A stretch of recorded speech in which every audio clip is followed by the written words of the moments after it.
سعودی عرب نے مزید 6 ملکوں کو آن لائن سیاحتی ویزے کی سہولت دے دی ہے۔ شعبہ سیاحت کو فروغ دینے کی مسلسل کوششوں میں ایک اور قدم سعودی ٹورزم اتھارٹی نے مزید 6 ممالک کے شہریوں کے لیے سیاحتی وزٹ ویزے کی سہولت فراہم کی ہے۔ اب سیاحتی وزٹ ویزے 63 ممالک کے شہری حاصل کر سکتے ہیں۔ عکاظ اخبار کے مطابق سعودی ٹورزم اتھارٹی نے بیان میں کہا، Turkiye, Thailand, Panama, Saint Kitts and Nevis, Seychelles اور ماریشس کے شہری بھی آن لائن سیاحتی وزٹ ویزا حاصل کر سکتے ہیں۔ اتھارٹی کا کہنا ہے کہ ویزے کے اجراء میں وزارت داخلہ، وزارت خارجہ، وزارت حج و عمرہ اور دیگر متعلقہ ادارے تعاون کریں گے۔ اتھارٹی نے بیان میں کہا، ان ممالک کے شہری روح السعودیہ پورٹل کے ویزا پیج visa.visitsaudi.com پر وزٹ کر کے درخواست دے سکتے ہیں۔ بیان میں کہا گیا کہ وزٹ ویزا 1 سال کے لیے مؤثر ہوگا۔ ایک سے زیادہ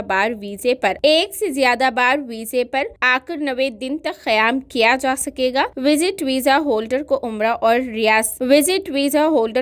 اور زیارت کی اجازت ہوگی۔ حج سیزن میں اس کی اجازت نہیں ہوگی۔ ویزا ہولڈر روح السعودی پورٹل سے اہم معلومات، پیکیج اور مملکت کے تمام علاقوں کے حوالے سے سیاحتی پروگرام معلوم کر سکیں گے۔ یاد رہے کہ سعودی عرب نے سیاحتی وزٹ ویزے کا اجراء پہلی بار ستمبر 2019 میں کیا تھا۔ اس پر سیاحت کے علاوہ عمرہ اور مملکت میں ہونے والی کانفرنس، نمائش اور پروگرام میں شرکت کی جا سکتی ہے۔ 2019 سے اب تک لاکھوں افراد وزٹ ویزا حاصل کر چکے ہیں۔ سعودی عرب نے اور بھی کئی قسم کے ویزے متعارف کرائے ہیں۔ ان میں ٹرانزٹ ویزا بھی ہے، جس پر 96 گھنٹے تک سعودی عرب میں قیام کیا جا سکتا ہے۔ یہ ویزا السعودیہ یا فلائناس سے سفر کرنے پر حاصل کیا جا سکتا ہے۔ ٹرانزٹ ویزا سعودی عرب آمد سے قبل حاصل کرنا ہوگا۔ سعودی عرب نے رشتہ داروں اور دوست احباب سے ملاقات کا ویزا بھی متعارف کرایا ہے۔ اس کے تحت مقامی شہری اور مقیم غیر ملکی اپنے رشتہ داروں، دوست احباب کو عمرہ ویزے پر بلا سکتے ہیں۔